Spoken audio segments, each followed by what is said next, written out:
தூத்துக்குடி மாவட்டத்தை சேர்ந்த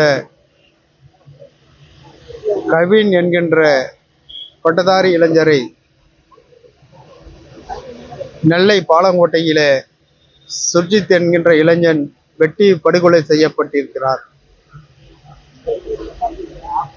இந்த படுகொலைக்கு காரணம் சுர்ஜித்துடைய சகோதரியை கவின் காதலிப்பதாக அவன் நினைத்து இந்த படுகொலையை செய்திருக்கிறான். கவினும் சுர்ஜித் இரண்டு இளைஞர்களுடைய சாதிகளும் வெவ்வேறு சாதியை சேர்ந்தவர்கள். கவின் பட்டியல் இனத்தை சார்ந்த இளைஞன், சுர்ஜித் வேறொரு சாதியை சார்ந்தவன். ஆகவே தன்னுடைய சகோதரியை அவன் காதலிக்கிறான் என்கின்ற காரணத்துக்காக நடு வீதியிலே வெட்டி படுகொலை செய்திருக்கிறான். இறந்தது பட்டியலினத்தை சார்ந்த பட்டதாரி வாலிபர் பொறியாளர் கவின். இப்படி தொடர்ந்து தமிழகத்திலே பல்வேறு இளைஞர்கள் படுகொலை செய்யப்பட்டிருப்பது எந்த விதத்திலே நியாயம் என்று காதலித்த குற்றத்திற்காக கௌரவ கொலைகளும் இந்த ஆணவ படுகொலைகளும் நடந்து கொண்டிருக்கிறது.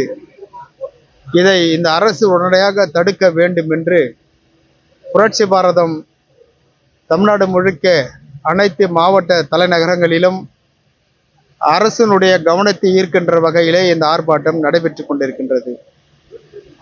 இந்த ஆர்ப்பாட்டத்திலே திருவள்ளூர் மாவட்டத்திலே நான் இங்கே கலந்து கொண்டிருக்கின்றேன்.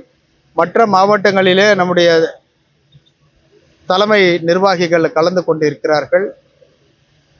தமிழ்நாடு அரசு உடனடியாக எதிர்காலத்திலே இது போன்ற எந்த படுகொலைகளும் நடைபெறாத வண்ணம் இந்த ஆணவ படுகொலையை தடுக்கின்ற வகையிலே தடுப்பு சட்டம் வேண்டும் என்றுதான் இது எங்களுடைய போராட்டமாக இருக்கின்றது. இது கண்டிப்பாக இந்த போராட்டத்திற்கு பிறகு தமிழ்நாடு அரசு சட்டம் கொண்டு வரும் என்று நாங்கள் நினைக்கின்றோம்.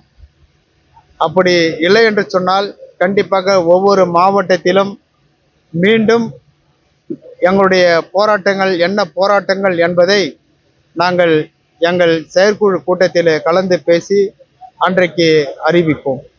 செய்திகளை உடனுக்குடன் தெரிந்து கொள்ள கீழ்கண்ட கேபிள் மற்றும் டிடிஹெச் நெட்வொர்க்குகளில் எம்நாடு செய்தி தொலைக்காட்சியை காணுங்கள். பாதகம் செய்பவரை கண்டால் நாம் பயம் கொள்ளலாகாது பாப்பா. மோதி மிதித்து விடு பாப்பா, அவர் முகத்தில் உமிழ்ந்து விடு பாப்பா.